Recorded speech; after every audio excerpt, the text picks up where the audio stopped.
Are you ready to participate in a Feldenkrais awareness through movement lesson? The title of this lesson is The Effect of the Language to Lifting Arm with the Palm on the Floor. Let's begin. Lie on the back, please.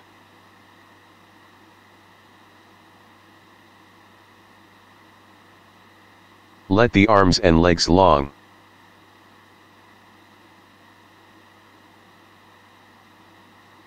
Feel how comfortable you are in this familiar position.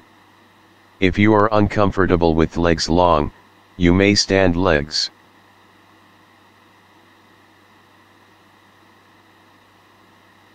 The palm of the right hand is on the floor and the back of the hand is toward the ceiling. Bend the right elbow at about 45 degrees.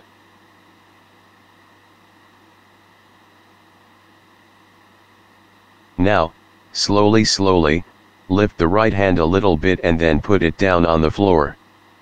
Iterate this movement many times while observing yourself about the movement.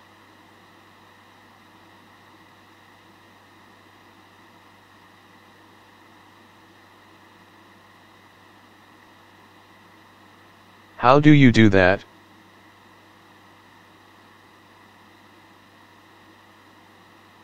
Do you bend the wrist?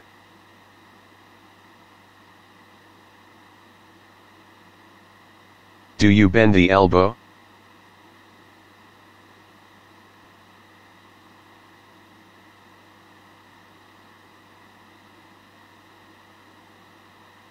Now, slowly lift the right forearm a little bit and then put it down on the floor. Try to keep yourself very comfortable as if you are doing nothing at all.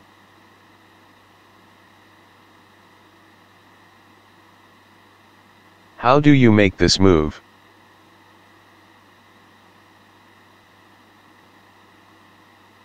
Do you bend the wrist?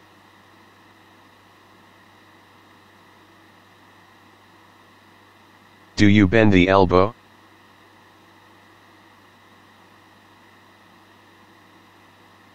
Is this move more or less the same as lifting the hand?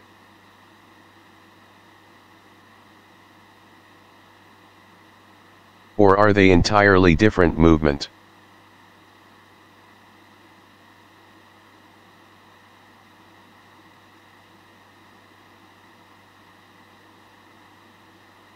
Rest a moment and feel the entire arm and the shoulder.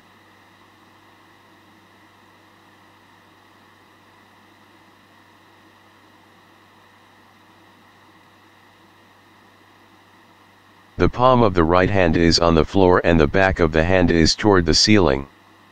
Bend the right elbow at about 45 degrees.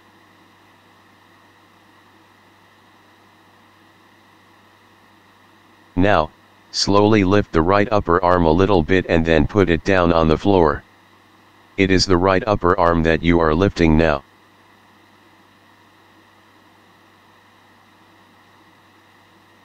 How do you do this movement?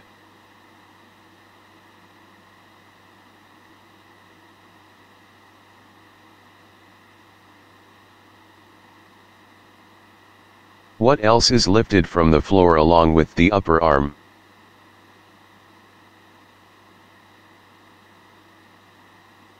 Rest a moment and feel the entire arm and the shoulder.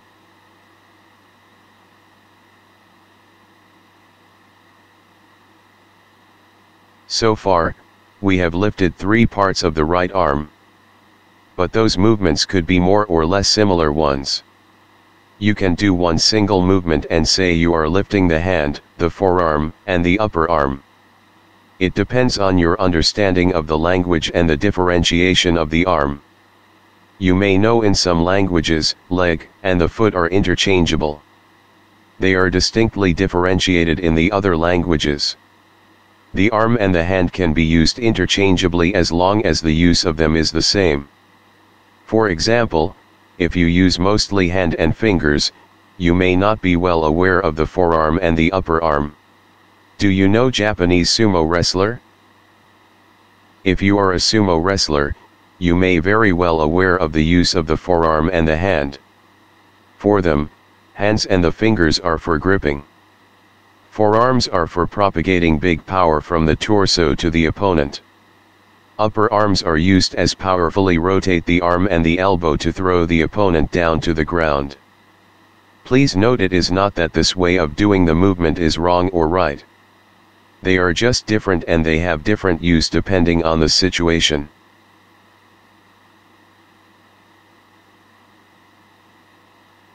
The palm of the right hand is on the floor and the back of the hand is toward the ceiling. Bend the right elbow at about 45 degrees.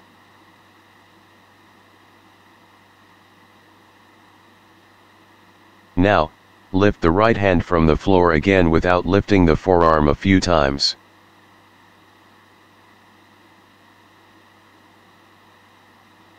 Notice that this is quite easy if the wrist is within your awareness.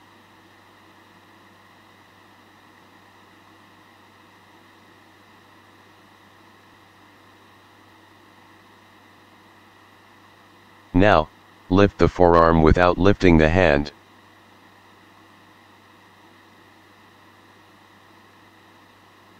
Again, this is quite easy if the elbow and the wrist are within your awareness.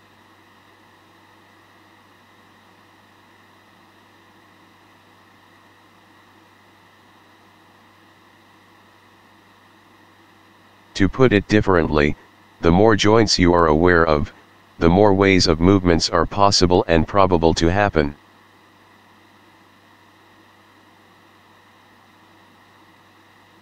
Are you lifting the shoulder along with the forearm?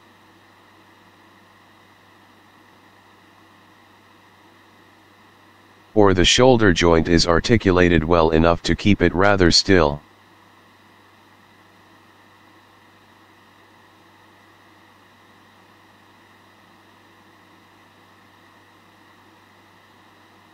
Now, slowly lift the upper arm without lifting the rest of the arm from the floor, then and put it down many times.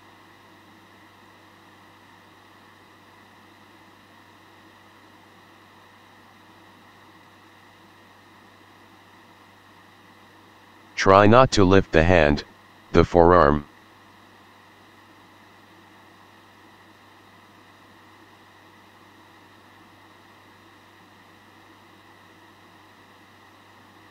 The elbow stays on the floor while the shoulder is lifted.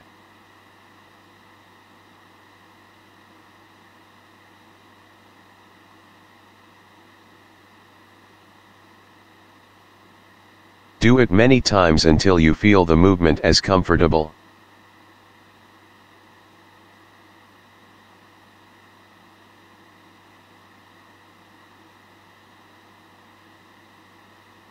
Leave it and rest with arms long.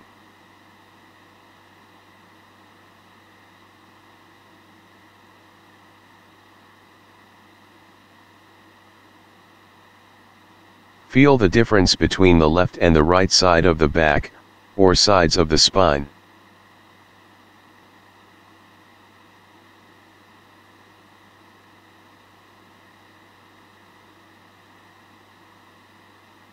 You may continue to do this lesson on the other side.